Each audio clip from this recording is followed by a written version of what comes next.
লাভপুরের শম্ভুনাথ কলেজে অনেকেই হয়তো পড়াশোনা করেছেন কিংবা এখনও করছেন, কিন্তু কখনো কি ভেবেছেন এই কলেজের নাম শম্ভুনাথ কেন রাখা হয়েছে? তিনি কে ছিলেন? একটা সময় ছিল লাভপুরে উচ্চশিক্ষার জন্য ছেলে মেয়েদের দূরে যেতে হতো। স্বপ্ন ছিল, কিন্তু সুযোগ ছিল কম। ঠিক সেই সময় ১৯৬৩ সালে প্রতিষ্ঠিত হয় লাভপুরের প্রথম উচ্চশিক্ষা প্রতিষ্ঠান শম্ভুনাথ কলেজ। কিন্তু জানেন কি, এই নামের পেছনে আছে এক মহান মানুষের ইতিহাস।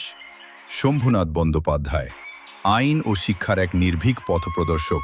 ১৮৮৮ সালে জন্মগ্রহণ করেন শম্ভুনাথ বন্দ্যোপাধ্যায়। শিক্ষা জীবন শেষ করে তিনি আইন পেশায় যুক্ত হন এবং পরবর্তীতে ক্যালকাটা হাইকোর্টের বিচারপতি হন। তার প্রশাসনিক দক্ষতার জন্য তাকে ইউনিভার্সিটি অফ ক্যালকাটার উপাচার্য হিসেবে নিয়োগ করা হয় ১৯৫০ থেকে ১৯৫৪। তার সময়ে বিশ্ববিদ্যালয়ের শিক্ষা ব্যবস্থা ও প্রশাসনে উল্লেখযোগ্য উন্নতি হয়। ১৯৫২ সালে কলকাতা বিশ্ববিদ্যালয় তাকে সম্মানসূচক ডক্টর অফ এলএলডি প্রদান করে। তিনি ১৩ জুলাই ১৯৭৭ সালে পরলোক গমন করেন।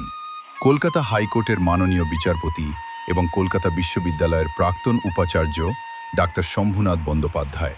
তিনি শুধু একজন আইনজ্ঞ ছিলেন না, তিনি ছিলেন শিক্ষার এক আলোকবর্তিকা।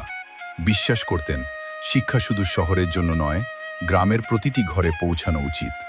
লাভপুর ও আশেপাশের অনগ্রসর অঞ্চলে উচ্চশিক্ষার আলো পৌঁছে দিতে তার অসামান্য অবদানের প্রতি শ্রদ্ধা জানিয়ে এই কলেজের নাম রাখা হয় তার নামে। এই কলেজ থেকেই শুরু হয় অসংখ্য প্রথম প্রজন্মের শিক্ষার্থীর পথচলা। যাদের পরিবারে আগে কেউ কলেজে পড়েনি, তারা এখান থেকেই গড়েছে নিজের ভবিষ্যৎ। শম্ভুনাথ কলেজ শুধু একটি প্রতিষ্ঠান নয়, এটি লাভপুরের গর্ব, একটি স্বপ্নের নাম, একটি ইতিহাসের অধ্যায়।